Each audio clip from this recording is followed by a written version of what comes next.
You know that feeling when you walk into a room and forget why you're there? That's what meeting your twin flame is like. Except the room is your soul, and suddenly you remember everything. The recognition hits like a rogue wave. It's always been you. But here's the cosmic punchline. Just because you remember doesn't mean you get to stay. This isn't your average love story. This is the universe's version of a Michelin-starred tasting menu, exquisite, intense, and over far too soon. You're left clutching the empty plate, wondering if you hallucinated the whole meal. And the worst part? You can't even complain to the manager. Trust me, many have tried. The universe's customer service is notoriously unresponsive. Twin flames don't follow rom-com logic. There's no grand airport confession, no last-minute sprint through the rain. Instead, you get something far more brutal. A love so potent it cracks you open like a geode, revealing glittering fractures you didn't know existed. The catch? You're handed this seismic connection with one hand while the other yanks it away. It's like being given the keys to a Ferrari, then told the engine won't start until you've walked barefoot across the Sahara. Why? Because this isn't about possession. It's about presence. The kind that lingers in your bones long after the person has gone. You could spend lifetimes trying to logic your way out of the ache. If it's real, why does it hurt? If it's meant to be, where are they? But the answer isn't in the thinking, it's in the surrender. Let's be honest, you've tried every trick in the book.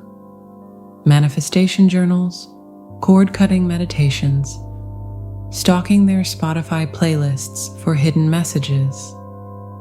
But here's the uncomfortable truth. You're trying to solve a spiritual equation with human math. The variables don't add up because they were never meant to. Think of it like trying to read a novel by staring at a single punctuation mark. That comma isn't the story, it's a pause, a breath. And maybe, just maybe, the meaning isn't in the reunion you're obsessing over, but in the space between. What if the separation is the lesson? Consider this radical idea. The distance isn't an obstacle, it's the altar. Every sleepless night spent tracing their absence in the dark, that's your soul kneading itself into something new. The texts you draft but never send, love letters to the parts of you still learning to speak. This connection wasn't designed for your comfort. It was designed for your becoming. And sometimes, often, that requires the exquisite agony of almost but not quite. Like a sculptor who must first destroy the block to reveal the statue within. So take a breath, dear traveler. The story isn't over. It's just being written in a language your heart understands, but your mind hasn't yet decoded. And when the pieces finally click, you'll realize the love was never lost, just waiting for you to grow into it. Until then, maybe lay off the Spotify stalking. Your algorithms are getting weird.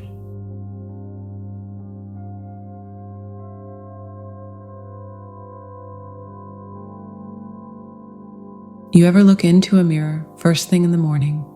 No coffee, no filter, just raw, unfiltered you, and think, wow, we really let things get this far. That's what meeting your twin flame is like, except the mirror doesn't just show your bedhead.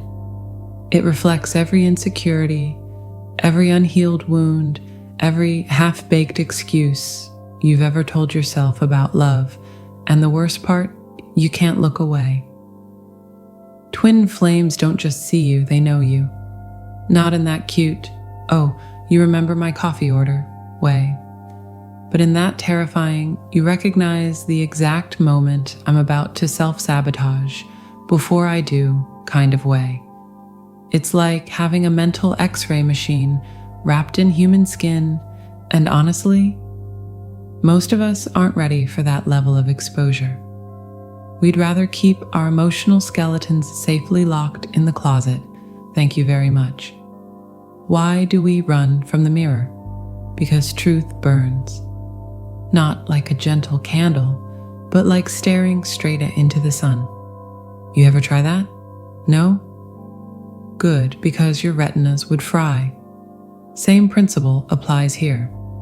When your twin flame holds up a reflection of your deepest fears, you're afraid of abandonment because your dad left. You sabotage love because you don't think you deserve it. You're addicted to chaos because stability feels like boredom. It's excruciating. Not because they're cruel, but because they're right. And nothing pisses us off more than someone being right about the things we've spent years avoiding. So what do? We bolt. We ghost. We invent reasons why they're the problem. Too intense, too demanding, too aware of my nonsense. But here's the cosmic joke. You can't outrun yourself. The universe has a sick sense of humor like that. You can change cities, partners, even identities. But that reflection, it's coming with you. Twin flame connections aren't love stories. They're boot camps for the soul. And the drill sergeant? That's your own subconscious, screaming at you to do the one thing you've avoided your whole life: heal. Think of it like emotional CrossFit. You don't want to do burpees at 6 a.m., but your trainer, in this case the universe, forces you because it's good for you. Same deal here. The resistance you feel, that's your ego throwing a tantrum because it's being forced to grow. And let's be real, nobody likes growing pains. The paradox of the twin flame. Mirror, here's the kicker. The very thing that terrifies you is the key to your freedom. That mirror isn't there to torture you, though it sure feels like it. It's there to liberate you. Every flaw it shows you, that's a trapped piece of your power waiting to be reclaimed. Every wound it exposes, that's a locked door begging to be kicked open. So the next time you feel the urge to run from your twin flame, ask yourself, am I running from them or from the version of me they reveal? Because here's the truth. Reunion doesn't happen when you find them. It happens when you finally recognize yourself. And hey, if all else fails, remember, even mirrors fog up sometimes. Maybe you just need to wipe the glass clean, or, stop breathing so heavily from panic. Just a thought.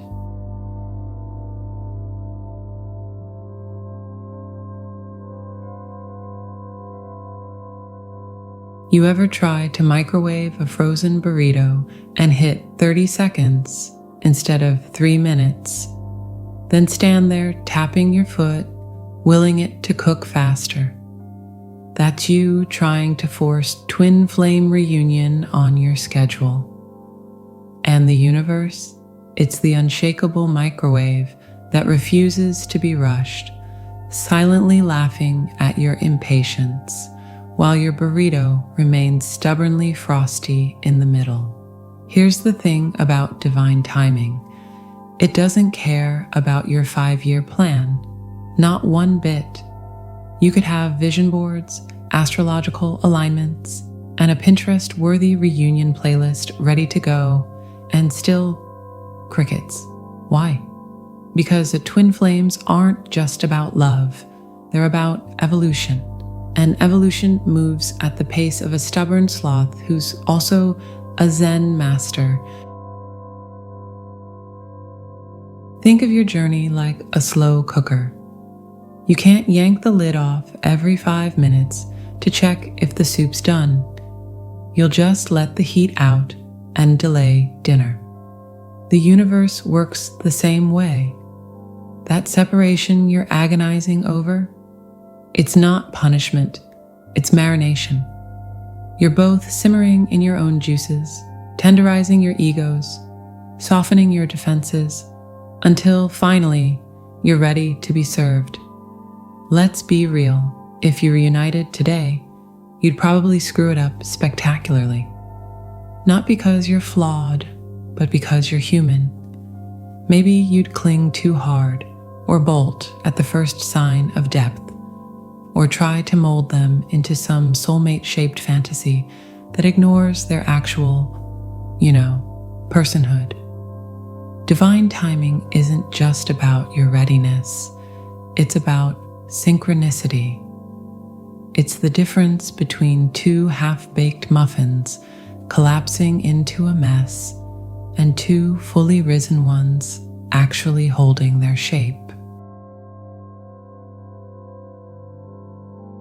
Every lonely night, every unanswered text, every "why not now?" is actually a pop quiz from the cosmos. Can you trust the process when you can't see the blueprint? It's easy to believe in love when it's right in front of you. The real magic happens when you keep faith in its existence when it's not. That's how you level up. Not by demanding the universe hand you a partner, but by becoming someone who doesn't need one to feel whole. You're not waiting on them.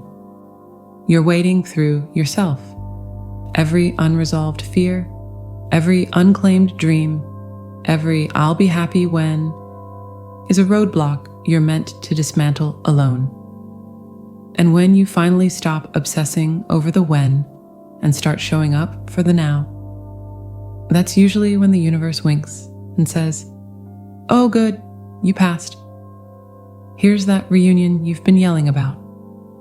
So next time you're tempted to rage text the cosmos demanding answers, remember, the delay isn't denial.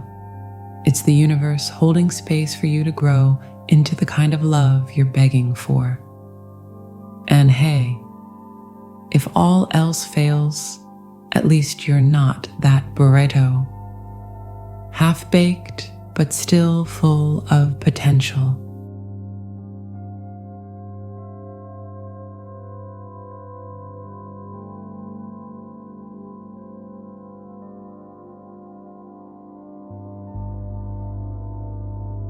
Picture this.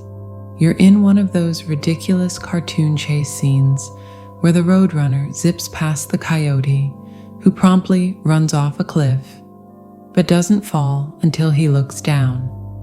That's the twin flame dynamic in a nutshell. One of you is the roadrunner, beeping into the sunset. The other is Wile E. Coyote, holding up a tiny help sign mid-air. And the cliff? Oh, that's just your emotional baggage finally catching up with you. Here's the cosmic joke. You're both terrified of the same thing, losing yourself in the other. The runner bolts because the connection feels like quicksand, suffocating, inescapable, weirdly warm. The chaser pursues because the separation feels like phantom limb pain. You swear you can still feel them, even when they're gone. And round you go, two halves of the same neurosis, each convinced the other holds the antidote to your particular brand of crazy. Ever seen those videos of golden retrievers who lose their minds when their soldier owners come home? That's the chaser's energy, all wagging tail and slobbery devotion. Meanwhile, the runner's like a cat who loved belly rubs until suddenly they very much didn't. Now they're under the bed, plotting your demise. Same creature, opposite trauma responses. This push-pull isn't dysfunction. It's alchemy. The runner isn't cold, they're overcooked. One more degree of intimacy and they'll combust. The chaser isn't needy, they're underbaked. They think union will complete them, when really, they need more time in their own oven. Together, you're a walk-in baking metaphor, half burnt, half doughy, and entirely confused about why this cake won't rise properly. That magnetic repulsion you feel? That's your soul's way of shouting, stop trying to skip the hard parts. Every time you almost touch, some ancient part of you screams, abort mission. Not because the love isn't real, but because it's the emotional equivalent of jumping into the deep end before you've finished drowning lessons. The secret isn't in catching or being caught. It's in stopping the chase altogether. When the chaser stops running, not from exhaustion, but from epiphany, something magical happens. The runner starts hearing footsteps, not the panicked, wait, come back kind, but the steady rhythm of someone who finally learned to walk beside rather than behind or ahead. And here's the kicker. Sometimes the roles reverse. Today's runner is tomorrow's chaser and vice versa, until you both realize you're not even playing the same game anymore. The real reunion begins when you stop keeping score. This whole drama, it was never about them. The runner you're desperate to catch, just a mirror showing you where you won't stand still. The chaser you keep dodging, a spotlight on your fear of being truly wanted. The universe didn't send you a twin flame to complete you. It sent one to show you where you still think you're incomplete. So next time you find yourself in this absurd cosmic game of red light, yao, green light, ask yourself, am I running toward love or away from the parts of me that don't believe I deserve it? The answer might just make you laugh loud enough to break the spell.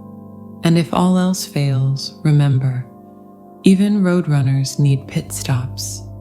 Maybe yours is just taking a really, really long bathroom break.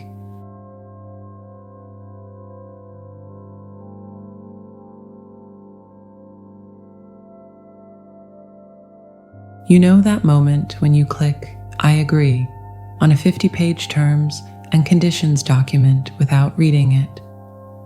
Congratulations, you've just reenacted how your soul handled its karmic contracts. And now here you are, mystified as to why this unconditional love thing seems to come with so many conditions. Imagine the universe as a celestial DMV. There's paperwork, there's waiting, and there's definitely some soul behind a plexiglass window judging your life choices. Before you incarnated, your soul stood in line, metaphorically, unless astral planes have physical cues, and filed some requests. This time, I'd like to work on self-worth, heal ancestral trauma, and maybe meet that one soul who lights me up like a Christmas tree, but only if it serves our highest growth. Somewhere in that stack of forms was a clause, probably in size 8 font, that said, note, twin flame may appear as temporary catalyst rather than endgame partner. And your eager little soul, drunk on the idea of cosmic love, signed anyway. Not all twin flames are destined for shared mortgages and matching rocking chairs. Some are cosmic arsonists.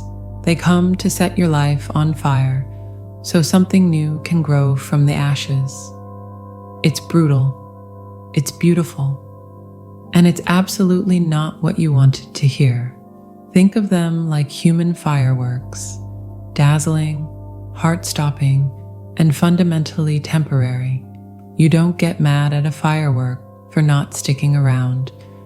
You gasp in awe, let it light up your sky, and carry that brightness with you. The pain comes when you keep staring at the empty night, demanding an encore from a show that was never meant to repeat. Here's the awkward truth. Your twin flame isn't the only soul you've got history with. You've got karmic group chats spanning lifetimes, unfinished business with parents, exes, that one friend who still owes you $20 from 2012. Sometimes, reunion isn't blocked by your issues or theirs, but by third-party soul contracts. Maybe your flames got a karmic side quest with someone else first. Maybe you do. The universe's timeline looks less like a romance novel and more like a spreadsheet with conditional formatting. The hardest spiritual paradox. Sometimes the deepest love is expressed through release, not possession. You can love someone like gravity loves the moon, inevitably, inexorably, and still not be meant to orbit each other in this lifetime. That doesn't make the connection less real. It makes it sacred in a way that transcends physical togetherness. Your soul knew this. Your human heart, oh, it's pissed. It wants to argue with the universe's customer service, demand a manager, file a complaint in celestial small claims court. But here's the secret. Fulfillment isn't found in rewriting contracts. It's found in understanding why your soul chose these terms in the first place. What if separation isn't failure, but an upgrade? Like trading a flip phone for a smartphone. At first, it's disorienting. Where are the buttons? But soon you can't imagine going back. The love you're clinging to might be the flip phone. Familiar, comforting, but limiting what your soul is trying to download in this lifetime.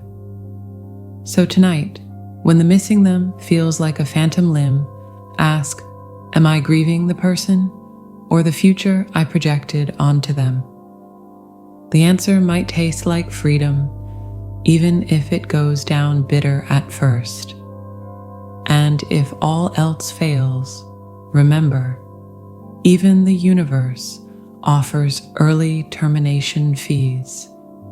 They're just paid in wisdom instead of cash.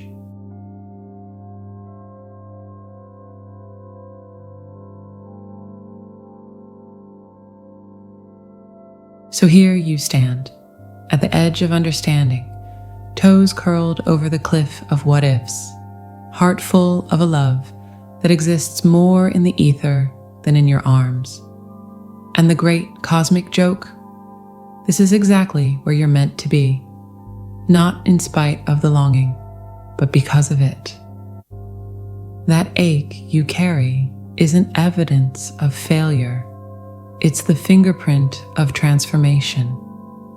Like a tree that grows strongest when the wind bends it, you're being shaped by the very force you keep trying to outrun. Consider this. The space between you isn't emptiness. It's the loom where your souls are weaving something neither of you can yet see. Every unanswered text, every silent night, every why not now is another thread in a tapestry too vast for your current perspective. You're counting the stitches while the universe sees the whole pattern. And darling, it's breathtaking. This isn't about learning patience, though the universe will keep that pop quiz coming until you pass. It's about learning trust, the kind that doesn't need proof, the sort that understands some equations solve themselves in dimensions we can't perceive.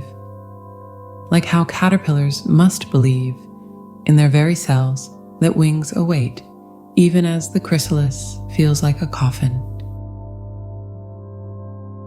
Here's the secret they don't tell you about twin flames. The most powerful reunions often happen in the unseen, in the way their name still catches in your throat years later, in the dreams where you meet without the weight of human baggage, in the quiet moments when you suddenly understand why it had to be this way. This connection wasn't meant to complete you, it was meant to activate you, like a lightning strike to dormant seeds in ancient soil. What grows now is entirely yours, stronger roots, truer branches, blossoms that don't need another sunlight to unfurl. One day, maybe tomorrow, maybe in another lifetime, you'll trace the arc of this journey and laugh at the perfection of it all. How the wrong turns led to right growth, how the no carved space for a deeper yes, how every heartbreak was actually heart-opening in disguise. Until then, keep showing up for the love that lives in absence as powerfully as in presence. Keep honoring the version of you that this connection is birthing. And when the missing feels like too much, remember, you're not waiting for love to return. You're becoming the love that needs no return address. The final irony?